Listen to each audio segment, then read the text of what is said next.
Yes, welcome back. So much news on the big tech giants in the US. Apple, Amazon, Alphabet and Facebook all reported late in the week. And the billionaire owners were grilled before the US Senate Committee about their market power. And indeed, in Australia on Friday, regulator Rod Sims released the mandatory bargaining code for big tech. Yep, so to unpack all of this, we're joined by Kosha Gada, Managing Director of Recastled. Kosha, great to see you there. Now, of course, we've had the US economy shrink by 9.5%. These tech results exceeded expectations. I think Amazon hit the ball out of the park, didn't it? Sure did. And as you mentioned, Tiki, it was a big week for big tech. You had $5 trillion worth of market cap reporting in the span of 30 minutes. Everybody, Amazon hit the ball out of the park, grew net sales by 40%, Facebook revenue up by 11%, Apple revenue up by 11%. The only exception to it, in a small way, was Google, which reported its first revenue decline in history, just 2%, which is still actually an outstanding result given the collapsing of the ad market that everybody's experiencing. So they were the only ones who sort of went the other direction. But big tech continues to win in the stay-at-home economy. And Kosha, of course, also this week we saw the 6-hour grilling in Congress of the CEOs of the big tech companies. What was the major focus there of lawmakers? And did they say anything interesting, the CEOs? Yes, and we've been talking about this here, that it really was a theatrical component to it.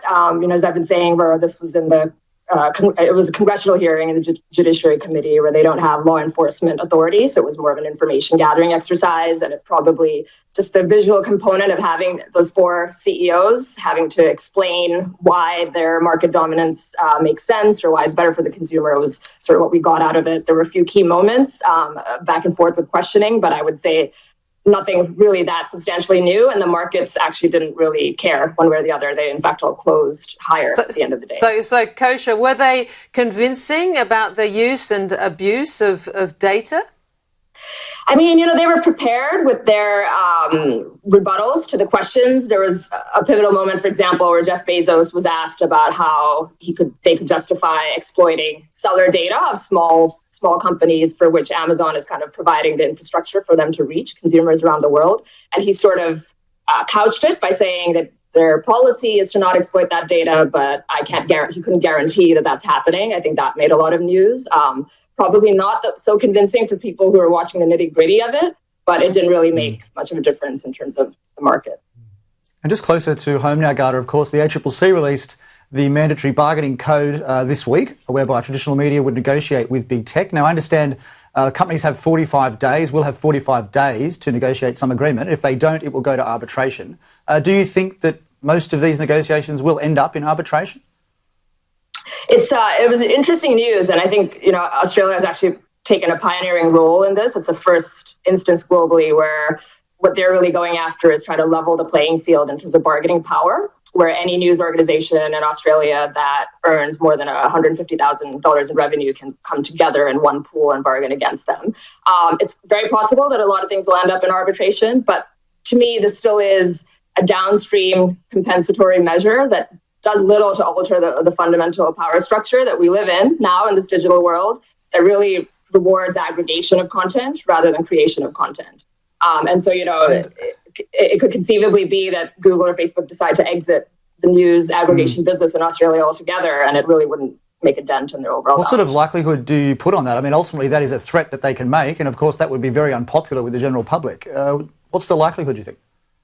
I mean, it's possible there's precedent for it. They did that in Spain, where Spain, through a different way, through copyright law, has gone after them for a similar thing. France has done it as well. So they've exited Spain. They're in the process of exiting France just for news aggregation. And, they're a big driver of eyeballs for the news industry. So that could be something that they decide to do in Australia. I think their revenue in Australia is anywhere from 1% to 3% of their global revenue. So they could easily do that. And, maybe Australia, that could be an opportunity for local news aggregation to grow and for Australian news organizations to build up that capability.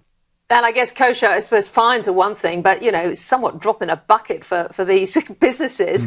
But what about US regulators? They must be looking at what Rod Sims is doing here, and that must concern, I would have thought, these billionaires. Yes, I think it would serve as a template, really, at least in the collective bargaining power aspect, to go after them in the realm, the vertical of news content, which is one aspect of it. I think the big thing in the US regulatory environment is the DOJ's antitrust case that they're looking to bring against Google. That's the closest thing to something fundamentally structural, where there's talk of breaking up the ad tech business from the Android business, from the search business.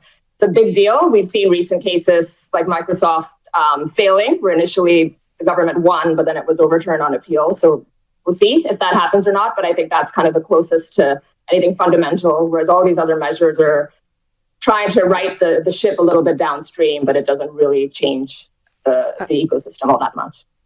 Kosha Gada, always great to get your expertise. Thanks so much. Thanks, Dickie.